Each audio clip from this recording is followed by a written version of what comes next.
मेरे प्यारे साथियों, दुनिया में अगर किसी का हक हमने मारा होगा, कयामत के दिन हमको उसका बदला देना पड़ेगा। अल्लाह के प्यारे नबी फरमाते हैं लतुअद्दुन्नल हुकूक इला अहलिहा, तुम दुनिया में लोगों का हक दे दो वरना कयामत के दिन तुमको देना पड़ेगा। हत्ता युकाद लिशातिल जलहाई मिनशातिल करना, कयामत के दिन अगर सींग वाली बकरी ने बगैर सींग वाली बकरी को मारा है तो उस बकरी से भी क़िसास लिया जाएगा, उस बकरी से भी बदला लिया जाएगा, जानवरों से भी हिसाब लिया जाएगा। अगर जानवरों से क़िसास लिया जाएगा तो हम और आप तो इंसान हैं मेरे भाइयों, हमें और आपको भी हिसाब देना पड़ेगा।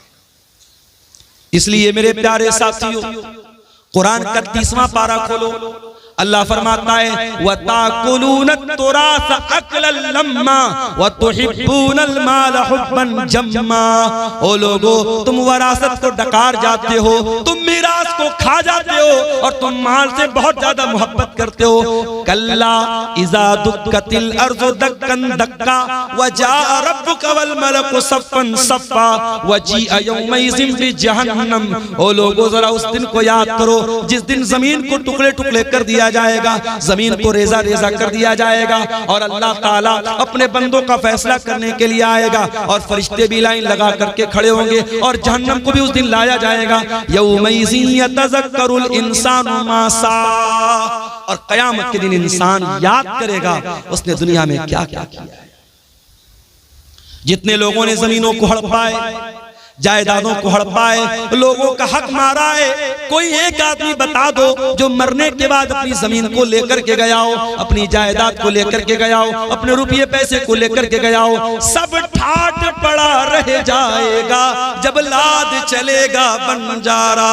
सब यही छोड़ के जाना है मेरे प्यारे भाइयों, इसी कब्र की 2 गज जमीन में हमको दफन हो जाना है। दुनिया की चंद रोजा जिंदगी के लिए अपनी आखिरत को दांव पे न लगाओ, अपनी आखिरत को खतरे में न डालो मेरे भाइयों। लोगों का हक दुनिया में दे दिया करो। अब्दुल्ला बिन अब्बास कौन है? नबी के चचा के बेटे हैं, 8 साल के बच्चे हैं। रात में जब अल्लाह के नबी तहज्जुद के लिए उठा करते थे, अब्दुल्ला बिन अब्बास आते थे और वजू का पानी ला के रख देते थे। ओ लोगो, तुम्हारे मोहल्ले में उलमा आते हैं, तुम्हारे गांव में उलमा आते हैं, तुम्हारे इलाके में जमात के बड़े बड़े उलमा आते हैं। कम से कम अपने छोटे बच्चों को उलमा से मुलाकात के लिए लेकर के आया करो, उनको उलमा का एहतराम तो सिखाया करो, उनके दिल में उलमा की मोहब्बत तो डाला करो। नबी रात में उठते हैं, तहज्जुद की नमाज के लिए उठते हैं और वजू का पानी लेकर के कौन आता है? 8 साल का बच्चा आता है। नाम क्या है? अब्दुल्ला बिन अब्बास। नबी ने पूछा ये वजू का पानी कौन लाया? जवाब मिला अब्दुल्ला बिन अब्बास लाया। नबी ने रात के अंधेरे में दुआ की, अल्लाहुम्मा अल्लिमहुल कुरान, आय अल्लाह तू अब्दुल्ला बिन अब्बास को कुरान का इल्म अता फरमा दे, कुरान का आलिम बना दे, कुरान की नॉलेज दे दे, कुरान का ज्ञानी बना दे, कुरान की तफसीर का इल्म दे दे। और आज जब भी आप तफसीर की कोई भी किताब उठाएंगे, सबसे ज्यादा अगर किसी का नाम आपको मिलेगा, अब्दुल्ला बिन अब्बास का नाम मिलेगा। कुरान करीम की तफसीर में नंबर 1 माने जाते हैं सहाबा। ये नबी की दुआ की बरकत थी। वही अब्दुल्ला बिन अब्बास रिवायत करते हैं, अल्लाह के प्यारे नबी अपनी जिंदगी का पहला और आखिरी हज कर रहे हैं और हज के मौके पर तकरीबन 1.25 लाख सहाबे किराम आपके साथ हैं। जिलहिज्जा की 10 तारीख आती है, ईद उल अज़हा का दिन आता है, यौमुन नहर आती है। अल्लाह के प्यारे नबी अपने सहाबा के साथ हैं। आपने मिना के मैदान में फरमाया, अय्यो यौमिन हाज़ा, ऐ मेरे सहाबा ये कौन सा दिन है? सहाबा ने कहा यौमुन हराम, आज का दिन तो यौमुन नहर है, आज का दिन तो 10 जिलहिज्जा की तारीख है, आज का दिन तो बड़ा एहतराम वाला है। फिर आपने पूछा अय्यो बलदिन हाज़ा, ये शहर कौन सा है? सहाबे किराम ने कहा बलदुन हराम, आय अल्लाह के नबी ये तो मक्का शहर का एक हिस्सा है, ये तो मक्का शहर है जो अमन वाला शहर है, जो बड़ा एहतराम वाला हुर्मत वाला शहर है। फिर आपने पूछा अय्यो शहरिन हाज़ा, ये कौन सा महीना है? सहाबे किराम ने फरमाया शाहरुन हरामुन, ये तो हुर्मत वाला महीना है, ये तो जिलहिज्जा का महीना है। अब जरा नबी के अल्फाज, अल्लाह के प्यारे नबी ने फरमाया, इन्ना दिमाअकुम व अमवालकुम व आराज़कुम हरामुन अलैकुम का हुर्मत यौमिकुम हाज़ा फी बलदिकुम हाज़ा फी शहरिकुम हाज़ा। ऐ मुसलमानों, कान खोल करके सुन लो, तुम्हारी जान, तुम्हारा माल और तुम्हारी इज्जत व आबरू एक दूसरे के लिए हराम है। उसी तरीके से जैसे आज का ये दिन हुर्मत वाला है, जैसे ये मक्का शहर हुर्मत वाला है, जैसे ये जिलहिज्जा का महीना हुर्मत वाला है, एक दूसरे की जान और माल का उतना ही एहतराम करो। किसी का माल नाजायज तरीके से लेना आपके लिए जायज नहीं है। और आगे बढ़िए, कुरान का दूसरा पारा उठाइए। अल्लाह फरमाता है, वला ताकुलू अमवालकुम बैनकुम बिल बातिल। ऐ मुसलमान, तुम एक दूसरे का माल नाजायज तरीके से, बातिल तरीके से, इनवैलिड तरीके से, अवैध तरीके से न खाया करो। एक दूसरे का माल हराम तरीके से न खाया करो। वह तुदलू बिहा इलल हुक्काम, और अपने मसले को अदालत में ले जाकर के लेताकुलू फरीकम मिन अमवालिन नास बिल इस्मी, लोगों का माल नाजायज तरीके से खाने के लिए अपने मसले को अदालत में न लेके जाओ।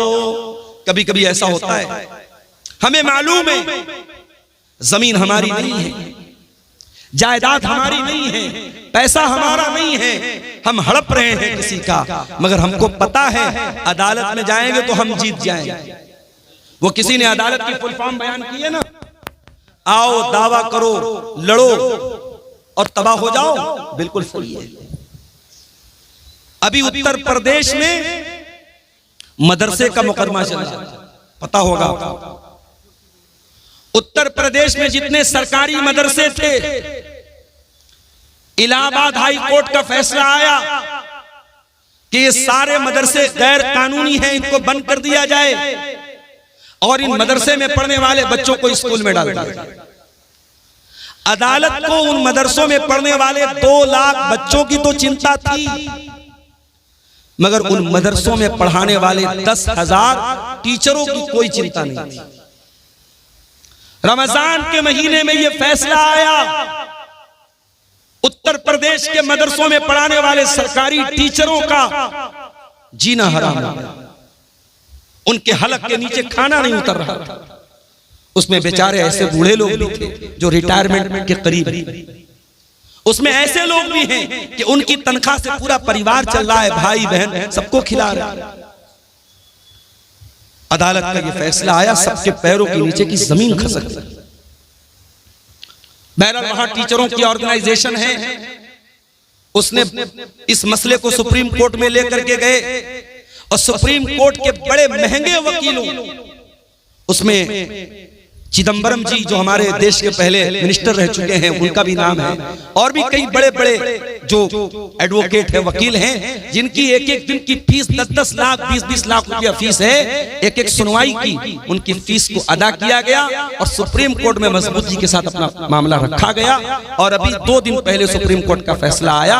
सुप्रीम कोर्ट ने कहा नहीं, ये मदरसे गैर कानूनी नहीं है, मदरसे को बरकरार रखा जाए, मदरसों को बंद न किया जाए।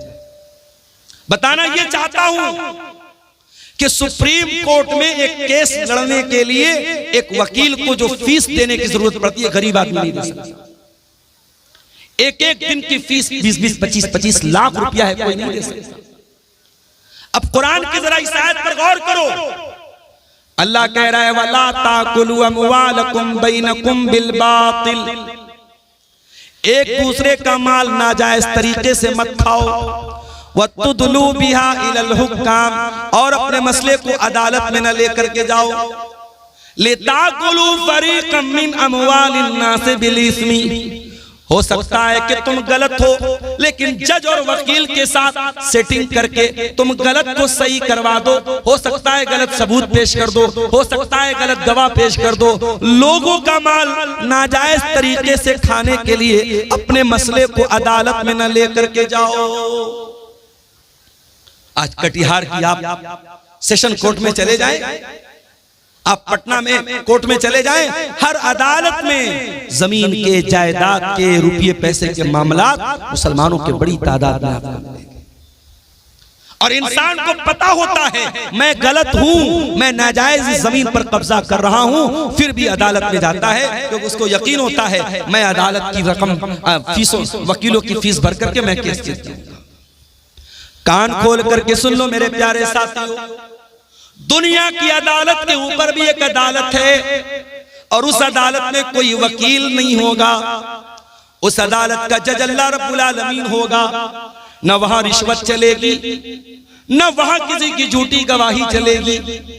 वहां अगर आप झूठ बोलना चाहेंगे आपका हाथ सच बोल देगा, आपका पैर सच बोल देगा, आपकी चमड़ी सच बोल देगी। अल्लाह कहता है हत्ता इज़ा मा जाऊहा शहीद अलैहिम समऊहुम व अबसारुहुम व जुलूदुहुम बिमा कानू यअमलून। मेरे बंदो कयामत के दिन तुम्हारे कान भी गवाही देंगे, तुम्हारी आंखें भी गवाही देंगी, तुम्हारी चमड़ी भी गवाही देगी। वक़ालू लिजुलूदिहिम लिमा शहीदतुम अलैना क़ालू अंतक़नल्लाहु अल्लज़ी अंतक़ कुल्ल शै। इंसान अपनी चमड़ी से कहेगा तू कैसे बोल रही है, इंसान की चमड़ी कहेगी अल्लाह ने हमको बोलना सिखाया है और आज हम तेरे करतूत, तेरे काले करतूत हम खोलेंगे। दुनिया की अदालत से कोई जीत गया तो क्या, अल्लाह की अदालत में कोई झूठ नहीं बोल सकता। हसनगंज की धरती पर, धोकरदा की धरती पर अगर आपने कोई गलत काम किया है, कोई पाप किया है, किसी के साथ नाजायज काम किया है, आपकी ये धरती भी कयामत के दिन गवाही देगी। इज़ा ज़ुल्ज़िलतिल अर्ज़ु ज़िल्ज़ालहा व अख़रजतिल अर्ज़ु अस्क़ालहा व क़ालल इंसानु मा लहा यौमइज़िन तुहद्दिसु अख़बारहा। कयामत के दिन ये जमीन भी गवाही देगी, जमीन बोलेगी। अल्लाह की अदालत में कैसे बचे? अल्लाह के प्यारे नबी फरमाते हैं इन्नकुम तक़तसिमूना इलैया, ओ लोग तुम मेरे पास अपना मुकदमा लेकर के आते हो। वलअल्ल बाज़कुम अन यकूना अलहना बिहुज्जतिही मिन बाज़, हो सकता है कि दो लोग मेरे पास कोई केस लेकर के आए और एक आदमी अपनी बात करने में बड़ी चिकनी चुपड़ी बात करने वाला हो, अपनी दलील को मजबूती से रखने वाला हो और मैं उसकी बात सुन करके फ़अक़ज़िय लहू बिहक़्क़िही, मैं उसके हक में फैसला कर दूं। ऐसा हो सकता है क्योंकि मैं इंसान हूं।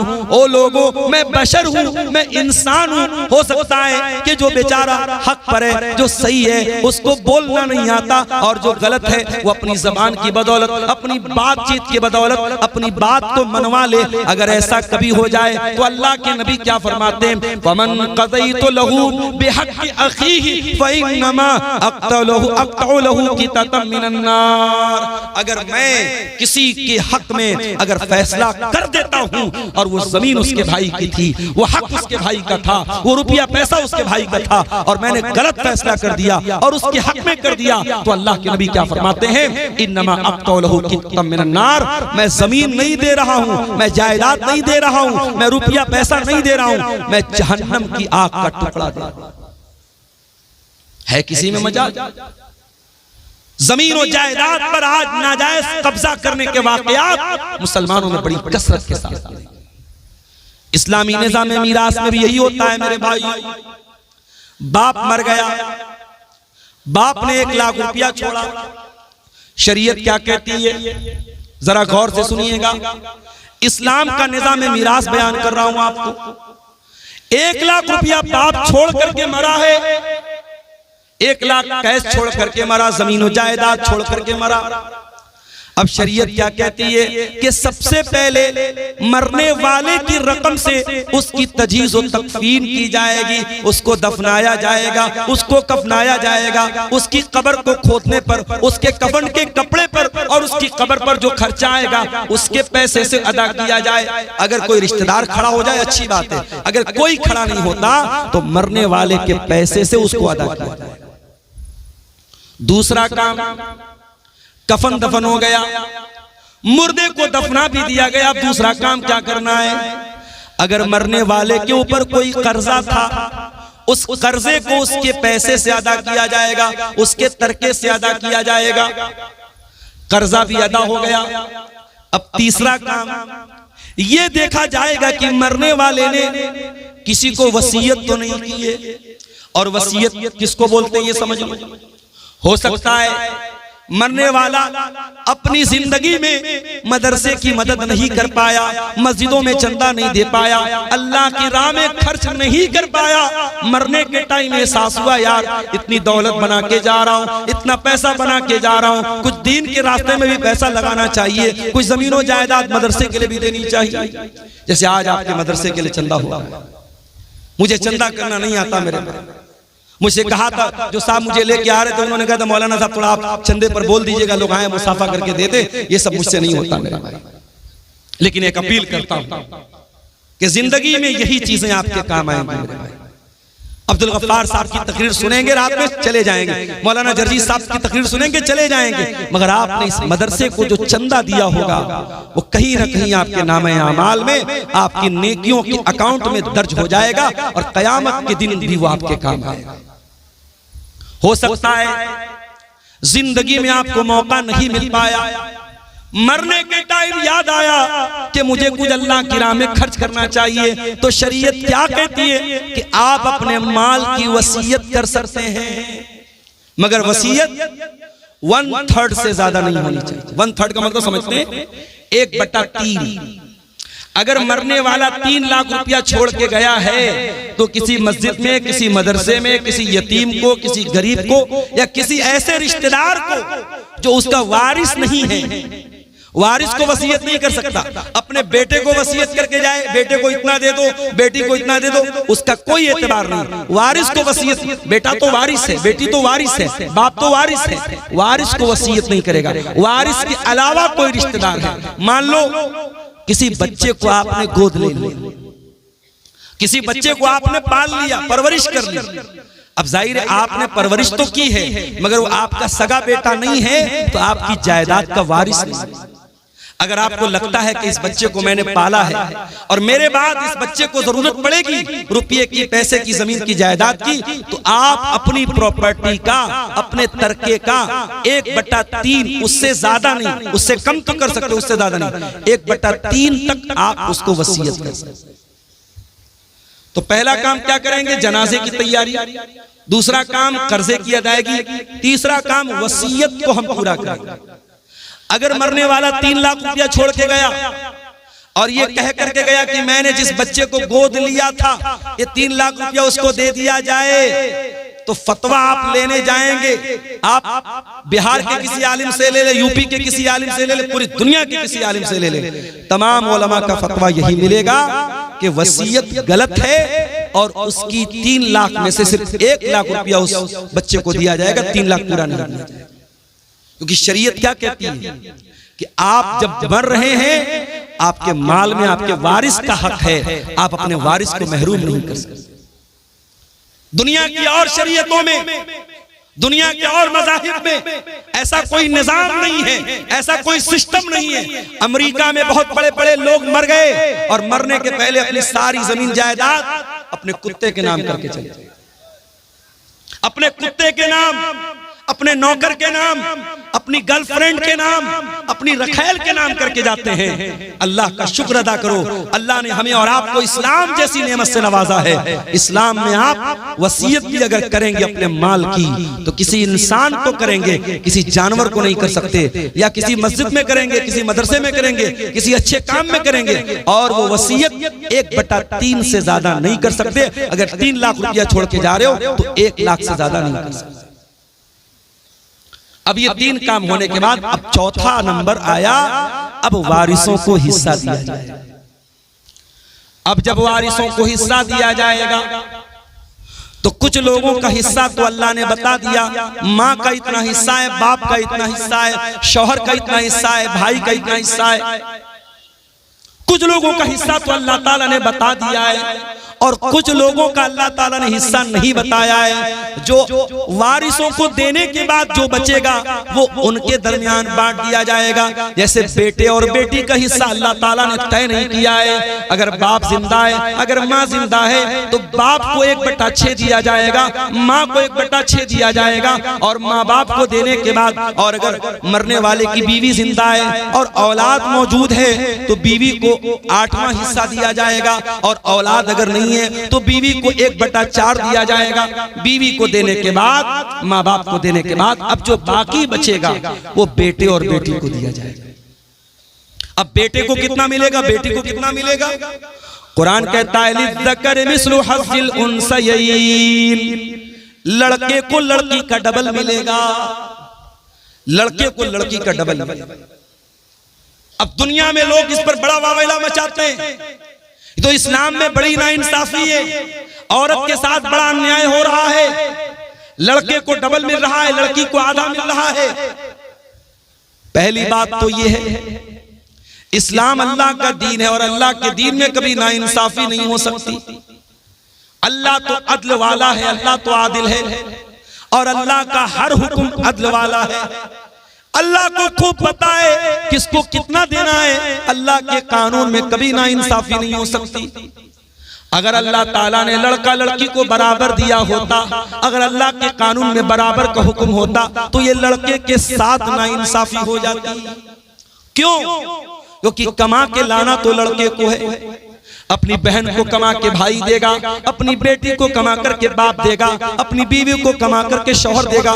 मर्द को तो हर हाल में कमाना है, और औरत को कमाना नहीं, औरत को तो खाना है। औरत को कोई खिलाएगा, और खिलाने वाला कौन है? मर्द है। इसीलिए अल्लाह ताला ने मर्द की जिम्मेदारियों को सामने रख करके अल्लाह ने यह फैसला किया, लिज़्ज़करि मिस्लु हज़्ज़िल उन्सयैन, लड़के को लड़की का डबल मिलेगा।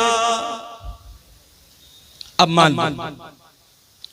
मरने वाले का एक लड़का है, 2 लड़की,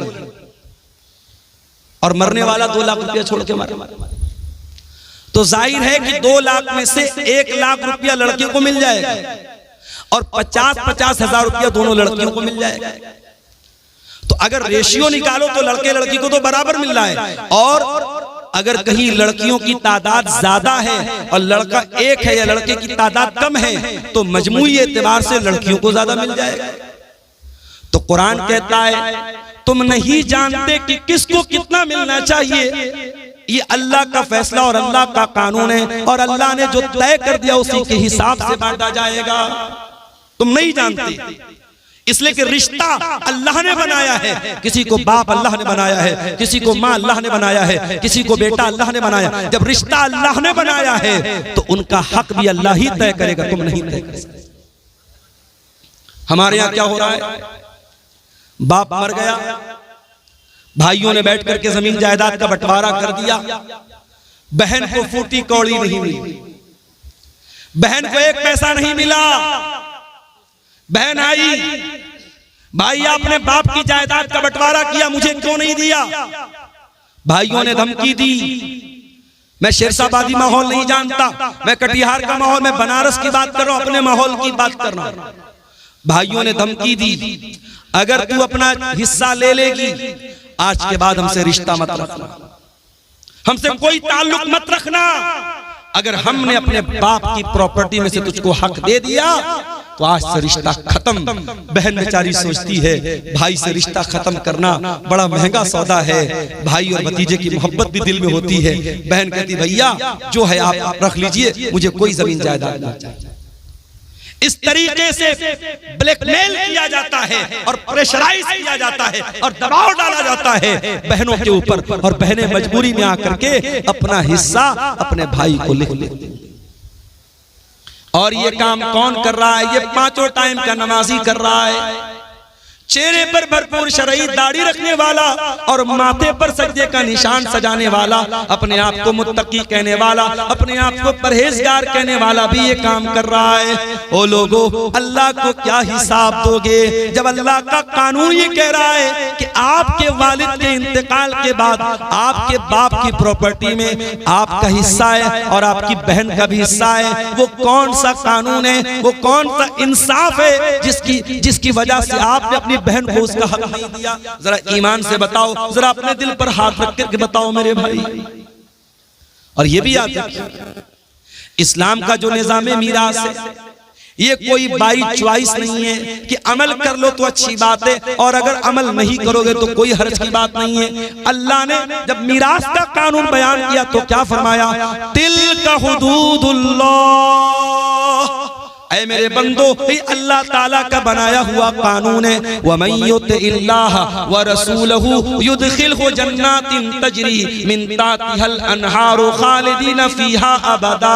जो अल्लाह की बात मानेगा, जो रसूल की बात मानेगा, जो अल्लाह के कानून पर चलेगा, अल्लाह उसको जन्नत में डालेगा, जहां जन्नत में हमेशा हमेशा रहेगा। वज़ालिकल फौजुल अज़ीम, और ये बहुत बड़ी कामयाबी है। वमन यासिल्लाह व रसूलहु व यतअद्दा हुदूदहु, और जो अल्लाह की नाफरमानी करेगा, जो रसूल की नाफरमानी करेगा, जो अल्लाह के कानून को तोड़ेगा, जो अल्लाह के निजाम मिरास को नहीं मानेगा, जो अल्लाह के बनाए हुए कानून के मुताबिक अपनी बहन बेटी को हिस्सा नहीं देगा, अल्लाह क्या फरमाता है? युदखिलहु नारन खालिदन फीहा, अल्लाह उसको जहन्नम के अंदर डालेगा और जहन्नम में बहुत लंबे टाइम तक वो रहेगा।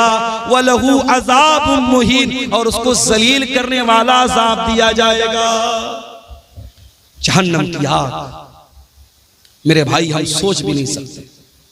कोई ये ना सोचे अरे हम तो तौहीद वाले हैं, हम जहन्नम में जाएंगे, कुछ दिन तक जहन्नम में रहेंगे फिर निकल जाएंगे। कोई ये ना सोचे। जहन्नम की आग हम एक सेकंड के लिए बर्दाश्त नहीं कर सकते, इसलिए कि जहन्नम की आग तो बड़ी खतरनाक होगी। अल्लाह फरमाता है कुल्लमा नज़िजत जुलूदुहुम बद्दलनाहुम जुलूदन गैरहा लियज़ूक़ुल अज़ाब। जब जहन्नम की आग में तुम्हारी चमड़ी जल जाएगी, हम दूसरी चमड़ी चढ़ा देंगे, हम बार बार जलने की तकलीफ जहन्नमियों को देंगे। अगर जहन्नम के अजाब को सहन कर सकते हो, अगर जहन्नम के अजाब को बर्दाश्त कर सकते हो, तो अपनी बहन और बेटी का हक मार लो, और अगर बर्दाश्त नहीं कर सकते तो जाओ माफी मांगो और अपनी बहन और बेटी को उसका हक दे दो। एक और तरीका चल रहा है हरामखोरी का, और मुसलमानों में ज्यादा पाया जा रहा है। जमीन मेरी है और मेरी जमीन के बगल में उसके मेरे पड़ोसी की जमीन है। मैं धोखे से क्या करता हूं, अपने पड़ोसी की जमीन का 1 फीट हिस्सा अपनी जमीन में शामिल कर ले रहा हूं। मैं मिसाल दे रहा हूं, अपने पड़ोसी की, अपने रिश्तेदार की जमीन पर नाजायज कब्जा करने के लिए जमीन पर बनी हुई बाउंड्री को मिटा देना, निशान को मिटा देना, या जमीन और जायदाद के कागज में हेर फेर कर लेना। मेरे प्यारे साथियों, अगर ये काम आप करते हैं तो कान खोल करके सुन लीजिए। अल्लाह के नबी फरमाते हैं लानल्लाहु मन गय्यरा मनारल अर्ज़ी, जो जमीन के निशान को बदल दे, जो जायदाद को हड़पने के लिए, जमीन को हड़पने के लिए जमीन के निशानात को बदल दे, उसके ऊपर अल्लाह की लानत बरसती है। अगर अल्लाह की लानत कि हम हकदार बनना चाहते हैं तो ये काम कर सकते हैं, वरना मेरे प्यारे साथियों ये बहुत ही खतरनाक काम। और आगे बढ़िए, अल्लाह के नबी फरमाते हैं इन्ना रिजालन यतखव्वज़ूना फी मिन मालिल्लाह, कुछ लोग अल्लाह ताला के माल में नाजायज कब्जा करते हैं, दूसरों का माल नाजायज तरीके से खाते हैं। ऐसे लोगों का अंजाम क्या होगा? फरमाया ऐसे लोगों को अल्लाह ताला जहन्नम की आग में फेंक देगा। जहन्नम की आग में हराम खाने वालों को अल्लाह ताला डाल देगा। आप में से बहुत सारे लोगों ने हज उमरा भी किया होगा। सऊदी अरब के अंदर दाखिल होते ही इंडिया का रुपया काम करना बंद कर देता है, बांग्लादेश का टका काम करना बंद कर देता है, अमेरिका का डॉलर काम करना बंद कर देता है। सऊदी में आप गए तो आप सऊदी रियाल चाहिए। एक मर्तबा मैं गया उमरा के सफर, मैं यहां से रियाल लेके गया, इत्तेफाक से मेरी फ्लाइट डायरेक्ट नहीं थी, तो दुबई के एयरपोर्ट पर फ्लाइट चेंज करनी थी मुझे। अब दुबई के एयरपोर्ट पर सामान भूख लग रही थी, कुछ खाना था, तो वो रियाल भी लेने को तैयार नहीं। उसने कहा कि हमें दुबई का पैसा चाहिए, जो यूनाइटेड अरब एमिरेट का जो वो दिरहम होता है हमको वो चाहिए, हमको यहाँ सऊदी का रियाल नहीं चाहिए। मेरे पास रियाल था, मैं इंडिया से रियाल बना के लेके गया। हर देश की अपनी एक करेंसी है। अमेरिका के लोग इंडिया में आते हैं, डॉलर को रुपये में बदल के एक्सचेंज करके तब आते हैं। इंडिया का आदमी सऊदी जाता है, अपने रुपये को रियाल में चेंज करता है। हर देश की अपनी एक करेंसी होती है मेरे भाई। एक बात बताऊं आपको, कयामत के दिन करेंसी कौन सी चलेगी? किसी का माल हड़प लिया किसी ने, 1 लाख रुपया किसी का नाजायज कब्जा कर लिया, अब कयामत के दिन जिसका पैसा उसने मारा है, जिसका हक मारा है, उसने अल्लाह की अदालत में कहा, अल्लाह इसने मेरा 1 लाख रुपया नाजायज तरीके से लिया है। अल्लाह के नबी फरमाते हैं कयामत के दिन रुपया तो नहीं चलेगा, पैसा तो नहीं चलेगा, दिरहम तो नहीं चलेगा, दीनार तो नहीं चलेगा। कयामत के दिन कौन सी करेंसी चलेगी? जरा गौर से सुनना कटिहार के लोगों, हसनगंज के लोगों, जरा गौर से सुनना कि कयामत के दिन कौन सी करेंसी चलेगी। अल्लाह के प्यारे नबी फरमाते हैं अपने सहाबा से, ऐ मेरे सहाबा ये बताओ कि सबसे गरीब आदमी कौन है, सबसे कल्लाश आदमी, सबसे निर्धन आदमी, सबसे पुअर आदमी कौन है, सबसे गरीब आदमी कौन है? सहाबा ने कहा अल्लाह के नबी जिसके पास दिरहम ना हो, दीनार ना हो, रुपया ना हो, पैसा ना हो, सबसे बड़ा गरीब वही है। आपने फरमाया मेरी उम्मत के अंदर सबसे बड़ा गरीब वो होगा जो कयामत के दिन रोजा लेकर के आएगा, नमाज लेकर के आएगा, सदका खैरात लेकर के आएगा, ज़कात लेकर के आएगा, मगर किसी को गाली दी होगी, किसी को बुरा भला कहा होगा, किसी का माल हड़पा होगा, किसी पर झूठा इल्जाम लगाया होगा, उसकी नेकियां उन हकदारों को बांट दी जाएंगी। जिसका हक आपने मारा है, आपका रोजा लेके चला गया, आपकी नमाज लेके चला गया, आपका सदका खैरात लेके चला गया, आपका हज और उम्रा लेके चला गया। और अल्लाह के नबी फरमाते हैं फ़इन फ़नियत हसनातुहु, अगर उसकी नेकियां खत्म हो जाएंगी और फिर भी कुछ हकदार लोग लाइन में खड़े होंगे, अल्लाह ताला उन हकदारों के गुनाह इसके ऊपर लाद देगा। अल्लाह, हम लोग तो बड़ा खुश है साहब, हमने तो बड़ा दान दिया है मदरसों में, बड़ा जलसों में दान दिया है, बड़ा हज और उम्रा किया है। कयामत के दिन अगर हुकूकुल इबाद में कोताही की है, अगर किसी का हक मारा है, कयामत के दिन ये दान, ये चंदा, ये रुपया, ये पैसा जो अल्लाह की राह में हमने दिया है, सब बर्बाद हो जाएगा अगर हमने हुकूकुल इबाद में कोताही की। मेरे प्यारे साथियों, अल्लाह के प्यारे नबी फरमाते हैं अगर उसकी नेकियां खत्म हो जाएंगी और फिर भी हकदार लाइन में लगे हैं, अल्लाह ताला उन हकदारों के गुनाह इसके ऊपर ला देगा। जो इंसान दुनिया से नमाज लेकर के आया था, रोजा लेकर के आया था, ज़कात लेकर के आया था, हज लेकर के आया था, अब उसके ऊपर गुनाह लादे जा रहे हैं, बिल्कुल गुनाहों से भर जाएगा। सुम्मा तुरिहा फिन्नार, फिर उसको जहन्नम के अंदर फेंक दिया जाएगा। इतना खतरनाक मामला है मेरे भाई, इसलिए वरासत के मामलात में अल्लाह से डरो मेरे भाई। और कभी गौर करो, जिस बहन का हक मार रहे हो, जिस भतीजे का हक मार रहे हो, उसके बाप के मरने के बाद वो यतीम है, और यतीम का माल अगर नाजायज तरीके से कोई खाता है, उसकी बड़ी खतरनाक वईद है। अल्लाह के प्यारे नबी अल्लाह ताला कुरान में फरमाता है इन्नल्लज़ीना याकुलून अमवालल यतामा ज़ुल्मन इन्नमा याकुलून फी बुतूनिहिम नारा।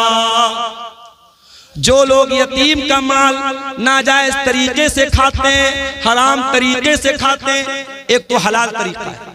अगर किसी यतीम की परवरिश आप कर रहे हैं और आप पैसे वाले नहीं हैं, आप उसकी परवरिश कर रहे हैं और उस परवरिश के बदले में उस यतीम का जो माल है उसमें से अपने हक भर का पैसा आप ले रहे हैं, तो उसकी गुंजाइश मौजूद है। लेकिन अगर नाजायज तरीके से यतीम का माल कोई खा रहा है, इन्नल्लज़ीना याकुलून अमवालल यतामा ज़ुल्मा, जो यतीम का माल नाजायज तरीके से खा रहा है, इन्नमा याकुलून फी बुतूनिहिम नारा, वो अपने पेट में जहन्नम की आग भर रहा है, अपने पेट में जहन्नम की आग भर रहा है। यतीम इस लायक नहीं है कि उसके ऊपर जुल्म किया जाए। बड़ा बेरहम है वो इंसान, बड़ा जानवर है वो इंसान जो किसी यतीम के हक को दबाए, जो किसी यतीम को मारे, जो किसी यतीम पर जुल्म करे। अल्लाह के प्यारे नबी तो यहां तक फरमाते हैं अना वकाफिलुल यतीम कहातैन, मैं और यतीम की परवरिश करने वाला जन्नत में इस तरीके से रहेंगे। आपने अपनी दोनों उंगलियों से इशारा करके फरमाया जैसे ये दोनों उंगलियां एक दूसरे के साथ मिली हुई हैं, ओ लोगों यतीम की परवरिश करने वाला जन्नत में मेरे साथ रहेगा। आज इन मदरसों में यतीम बच्चे पढ़ते हैं, इन मदरसों में यतीम बच्चे पढ़ते हैं, और उन यतीम बच्चों पर अगर आप कोई माल खर्च करते हैं उससे डबल फायदा आपको मिलेगा। जो सवाब मिलेगा दान का चंदे का वो तो मिलेगा। अगर यतीम बच्चे के ऊपर आप माल खर्च कर रहे हैं तो कयामत के दिन अपने नबी के साथ रहने का मौका आपको मिलेगा। अल्लाह के नबी फरमाते हैं जो किसी यतीम की परवरिश में हिस्सा लेता है, अल्लाह के नबी फरमाते हैं कयामत के दिन वो जन्नत में मेरे साथ आएगा। मेरे प्यारे साथियों, किसी यतीम के माल को नाजायज तरीके से खाना जब हराम है, आपकी बहन भी आपके बाप के मरने के बाद यतीम हो गई, आपका भतीजा अपने बाप के मरने के बाद यतीम हो गया, उस भतीजे का उस बहन का हक मारने के पहले सोच लो कि कल अगर तुम्हारे बच्चे यतीम हो गए तो उनका क्या होगा। उसकी जगह अपने आप को रख के सोचो, तुम्हारा इंतकाल हो जाए और तुम्हारे बच्चों के साथ कोई नाइंसाफी करे, तुम्हारे बच्चों का कोई हक मार ले, तो सोचो तुम्हें कैसा लगेगा। उसकी जगह अपने आप को रख के सोचो और किसी यतीम के माल को हड़पने की कोशिश। मेरे प्यारे साथियों, दुनिया में अगर किसी का हक हमने मारा होगा, कयामत के दिन हमको उसका बदला देना पड़ेगा। अल्लाह के प्यारे नबी फरमाते हैं लतुअद्दुन्नल हुकूका इला अहलिहा, तुम दुनिया में लोगों का हक दे दो वरना कयामत के दिन तुमको देना पड़ेगा। हत्ता युकाद लिशातिल जलहाई मिनशातिल करना, कयामत के दिन अगर सींग वाली बकरी ने बगैर सींग वाली बकरी को मारा है तो उस बकरी से भी किसास लिया जाएगा, उस बकरी से भी बदला लिया जाएगा, जानवरों से भी हिसाब लिया जाएगा। अगर जानवरों से किसास लिया जाएगा तो हम और आप तो इंसान हैं मेरे भाइयों, हमें और आपको भी हिसाब देना पड़ेगा। इसलिए मेरे प्यारे साथियों, कुरान का 30वां पारा खोलो, अल्लाह फरमाता है वताकुलून तुरास अकलन लम्मा वतुहिब्बूनल माल हुब्बन जम्मा। ओ लोगो, तुम वरासत को डकार जाते हो, तुम मीरास को खा जाते हो और तुम माल से बहुत ज्यादा मोहब्बत करते हो। कल्ला इज़ा दुक्कतिल अर्ज़ु दक्कन दक्का वजा रब्बुका वल मलकु सफ़्फ़न सफ़्फ़ा वजीअ यौमइज़िन बिजहन्नम। ओ लोगो, जरा उस दिन को याद करो जिस दिन जमीन को टुकड़े टुकड़े कर दिया जाएगा, जमीन को रेजा रेजा कर दिया जाएगा और अल्लाह ताला अपने बंदों का फैसला करने के लिए आएगा और फरिश्ते भी लाइन लगा करके खड़े होंगे और जहन्नम को भी उस दिन लाया जाएगा। यौमइज़िन यतज़क्करुल इंसानु मा सा, और कयामत के दिन इंसान याद करेगा उसने दुनिया में क्या क्या किया है। जितने लोगों ने जमीनों को हड़पाए, जायदादों को हड़पाए, लोगों का हक मारा है, कोई एक आदमी बता दो जो मरने के बाद अपनी जमीन को लेकर के गया हो, अपनी जायदाद को लेकर के गया हो, अपने रुपये पैसे को लेकर के गया हो। सब ठाट पड़ा रह जाएगा जब लाद चलेगा बंजारा। सब यहीं छोड़ के जाना है मेरे प्यारे भाइयों, इसी कब्र की 2 गज जमीन हमको दफन हो जाना है। दुनिया की चंद रोजा जिंदगी के लिए अपनी आखिरत को दांव पे न लगाओ, अपनी आखिरत को खतरे में न डालो मेरे भाइयों। लोगों का हक दुनिया में दे दिया करो। अल्लाह के प्यारे नबी ने इतनी खतरनाक वईद फरमाई। आपने फरमाया अपने इंतकाल के कुछ पहले आपने फरमाया अस्सलाता सलाता वमा मलकत ईमानुकुम। ओ लोगो, तुम नमाज की पाबंदी करना और अपने गुलामों और अपने लौंडियों के साथ तुम अच्छा सलूक करना, उनके साथ हक तलफी मत करना। इस्लाम वो दीन है कि समाज का वो तबका जो मजदूरों का तबका है, जो गुलामों का तबका है, जो लौंडियों का तबका है, जिसको दुनिया में हकीर माना जाता है, अल्लाह के प्यारे नबी अपने इंतकाल के पहले दुनिया को वसीयत करके जा रहे हैं, उस गुलाम और लौंडी का भी हक आपको नहीं मानना। हजरत अबू ज़र गिफारी ने अपने गुलाम को बुरा भला कह दिया, उसकी माँ का नाम लेके कुछ आर दिला दी, कुछ बुरा भला कह दिया। अल्लाह के प्यारे नबी को बहुत गुस्सा आया। आपने फरमाया ऐ अबू ज़र, आज तुमने इतना खतरनाक काम किया है कि ये तो दौरे जाहिलियत का काम है, ये तो वो इंसान ये काम करेगा जिसके अंदर दौरे जाहिलियत का कोई हिस्सा रह गया हो। आपने कहा कि ये नौकर चाकर, ये काम करने वाले, ये भी तुम्हारे भाई हैं, जो खाओ उनको खिलाओ, जो पहनो उनको पहनाओ। इस्लाम तो वो मजहब है जो गुलामों का, नौकरों का भी हक हमें बताता है। दुनिया में लोग मजदूर दिवस मनाते हैं, बड़ी बड़ी तंजीमें बनी हैं, एसोसिएशन बनी है मजदूरों के हुकूक के लिए। 1400 साल पहले मोहम्मद अकरम सल्लल्लाहु अलैहि वसल्लम ने मजदूरों के हक की लड़ाई लड़ी है। मजदूरों को उनका हक दिया है आपने। अल्लाह के प्यारे नबी फरमाते हैं आतुल अजीर हक़्क़हू क़ब्ल अन यजिफ़ अरक़हू, मजदूर का पसीना सूखने के पहले उसकी मजदूरी दे दो। मेरे प्यारे साथियों, इस्लाम तो वो प्यारा दीन है जो हर हकदार को उसका हक टाइम पर देने की तालीम देता है। इसलिए अगर किसी के बाप का इंतकाल हो चुका है तो देर न करे, अपने भाइयों को इकट्ठा करे, बहनों को इकट्ठा करे, मुफ्ती साहब को बुला ले।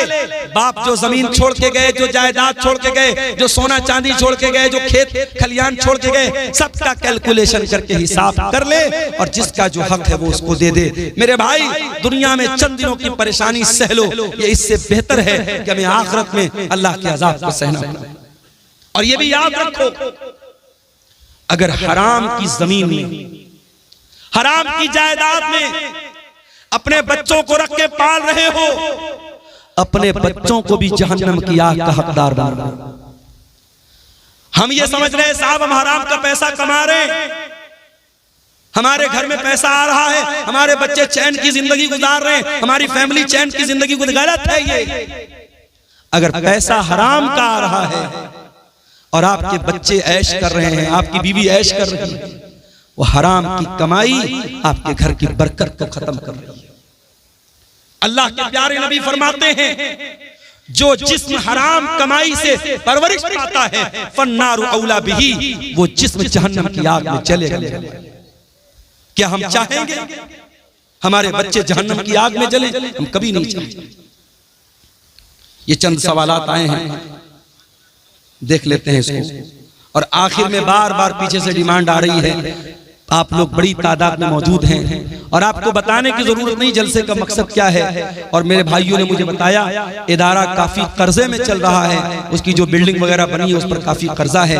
आप हजरात मेरी तकरीर के आखिर में जो भी ताउन है, आप जो भी दान कर सकते हैं, ताउन कर सकते हैं, यहाँ आके देते जाइएगा। इंशाअल्लाह उस पर बेहतरीन अजर अल्लाह ताला आपको देगा और मैं सबके लिए इज्तिमाई तौर पर एक दुआ कर दूंगा। सऊदी अरब के साथ ईद और बकरीद की नमाज पढ़ना कैसा है?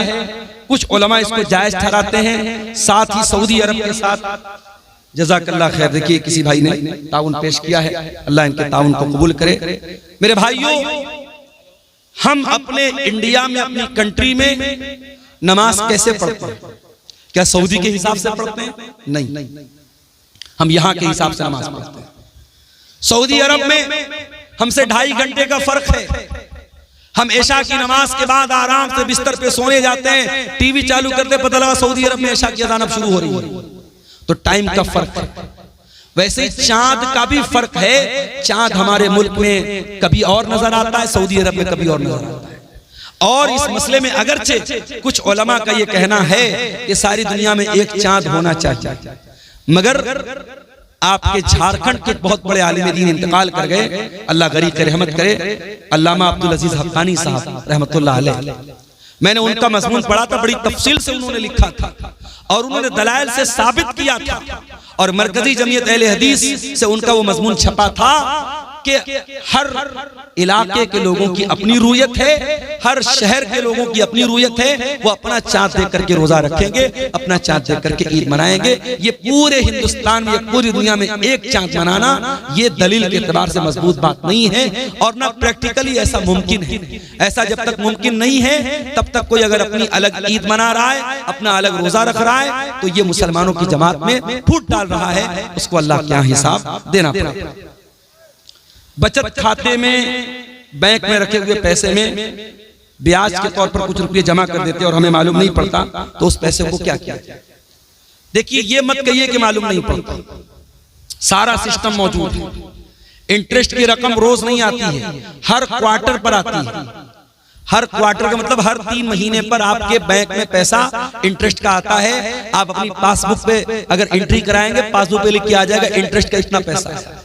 आपको कुछ नहीं करना है, आप हर क्वार्टर पर अपने बैंक का स्टेटमेंट निकलवाइए और इंटरेस्ट की रकम निकाल करके वो रकम किसी गरीब को दे दीजिए, बस। वो आपके ऊपर इस्तेमाल नहीं होनी चाहिए, अपनी जात पर इस्तेमाल नहीं करना है, बैंक में रखना नहीं है, उसको निकाल के खर्च कर देना है। किसी भी कोई दवा इलाज के लिए जरूरत हो उसको दे दीजिए, किसी भी गरीब आदमी को जिसको जरूरतमंद है उसको, मुसलमान को भी दे सकते हैं, गैर मुस्लिम को भी दे सकते हैं, कोई हर्ज की बात इंशाअल्लाह नहीं है। नहीं, अजर की नीयत से नहीं, उस पर कोई अजर व सवाब की नीयत नहीं करना है, वो कोई दान नहीं है। वो पैसा आप इसलिए गरीब को दे रहे हैं कि पैसा इस्तेमाल हो जाए, बस उसको अपने ऊपर इस्तेमाल नहीं कर सकते आप, लेकिन गरीब को दे देंगे वो इस्तेमाल कर सकता है। सवाब आपको नहीं मिलेगा, ना सवाब की नीयत आपको करना है। कुछ लोग 50% या 60% में चंदा करते हैं, वो कैसा है? देखिए, शरीयत में ज़कात की रकम के जो मसारिफ बयान किए गए, कुरान में अल्लाह ने सूरह तौबा में बयान किए, उसमें ज़कात वसूलने वाले को भी ज़कात की रकम में से देने का हुक्म है, वल आमिलीना अलैहा। लेकिन उसका बाकायदा परसेंटेज बनाना, और परसेंटेज भी इतना बड़ा बनाना कि देने वाला 1 लाख दे रहा है और मदरसे में 40,000 पहुंच रहा है, 30,000 पहुंच रहा है, तो बहुत गौर करने की बात है। इसलिए जो मेरी नजर में उलमा के फतावे हैं, जो तहरीरें हैं, उन्होंने सख्ती से मना किया है कि ठीक है चंदा लाने वालों को पैसा दिया जाए, मगर इतने भारी रेशियो के साथ उनको कमीशन देना ये मुनासिब नहीं है, इससे परहेज किया जाए। ये किसी भाई ने 500 रुपए की रकम दी है मदरसा रहमत आलम को, अल्लाह ताला इस बंदे पर रहमत फरमाए। 1-2 सवाल और आए हैं, मुझे 2 बजे तक का अल्टीमेटम मिला है, 2 बजने वाला है। कब्रिस्तान के नाम पर जमीन देने के बाद फिर उसी जमीन को वापस ले लेना कैसा है, और उस जमीन पर खेती गलत है।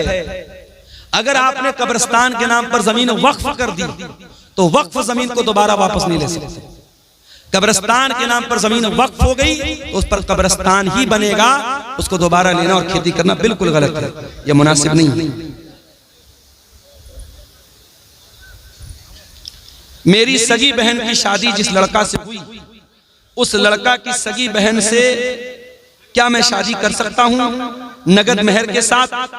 10 साल हो गया है मेरी बहन की शादी होने का, अब मैं अपने बहनोई की बहन से शादी करना चाहता हूं, तो क्या कर सकता हूं? बिल्कुल कर सकते हैं। देखिए, शरीयत में जो मना है उसको बोलते हैं निकाह शिगार। उसकी शक्ल क्या होती है कि मेहर के बजाय ये तय कर दिया जाए कि मैं आपकी बहन से शादी कर लूं, आप मेरी बहन से शादी कर। अगर मेहर के बजाय ये अदला बदली वाली शादी की जाए तो गलत है। अगर मेहर